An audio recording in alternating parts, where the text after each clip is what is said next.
In Kasumgami, in the Democratic Republic of Congo, daily burdens are heavy. Cast off like a tattered garment, the village lies at the feet of a majestic presidential palace. Of the 20,000 living here, many are refugees. Locals say they are the poorest of the poor. 2. She lives alone in the one-room house in a neighborhood that has no clean water, just this putrid swill. It's the same water that will likely cause the malaria death of 1 in 5 of these children. Shortly after her 2-year-old died, her 7-year-old son succumbed to the disease. There is scarcely anyone here who has not lost a loved one to malaria. There is no access to care. There are no mosquito nets, no drugs. But the United Methodist Church offers hope where little hope exists through Imagine No Malaria. Here in Kasumgami, Nazareth United Methodist Church is a pivotal partner in prevention, education, communication, and treatment.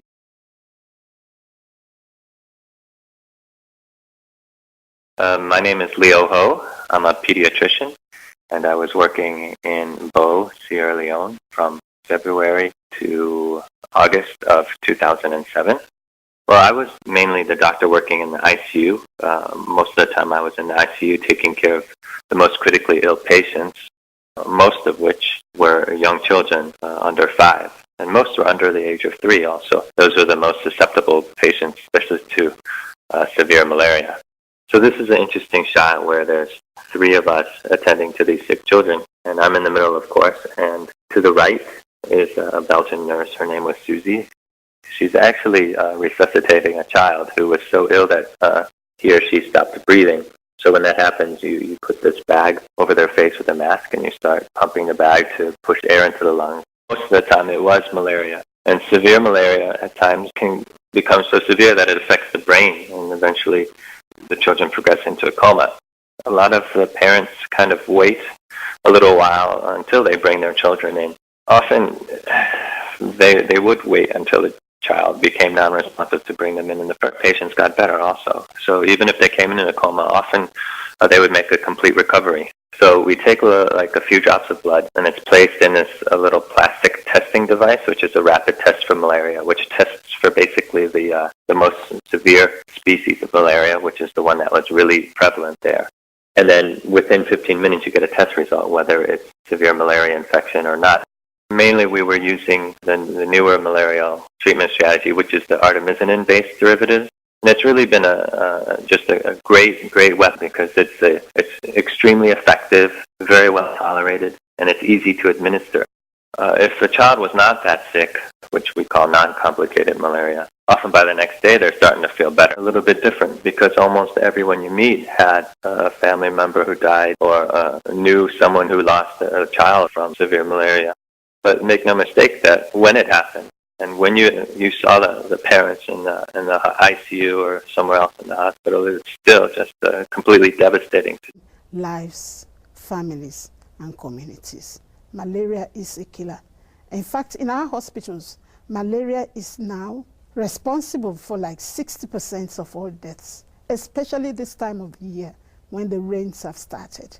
So malaria is one of our severe diseases that is killing our children from birth to 5 years.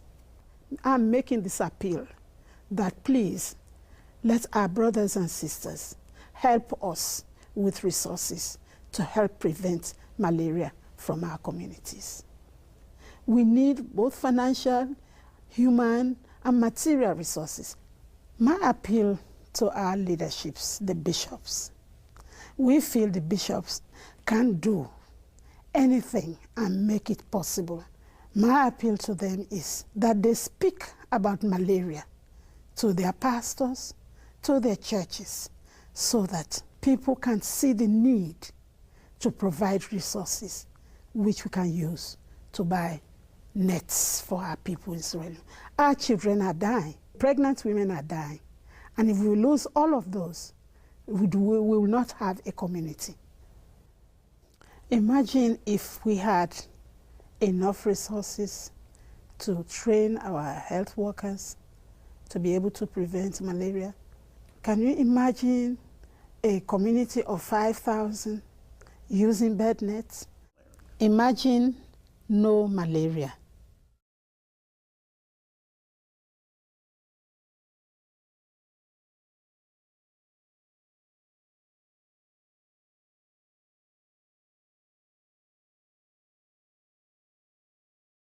And teach people how to prevent and survive malaria someday. Together, with communities like this one, we will achieve victory. The United Methodist Church is responding with Christ-like compassion in a worldwide effort to end malaria deaths. Please join the effort through Imagine No Malaria. You can get started by logging on to imaginenomalaria.org or calling 866-521-1179. Malaria is a treatable and preventable disease, and this is a fight we can win.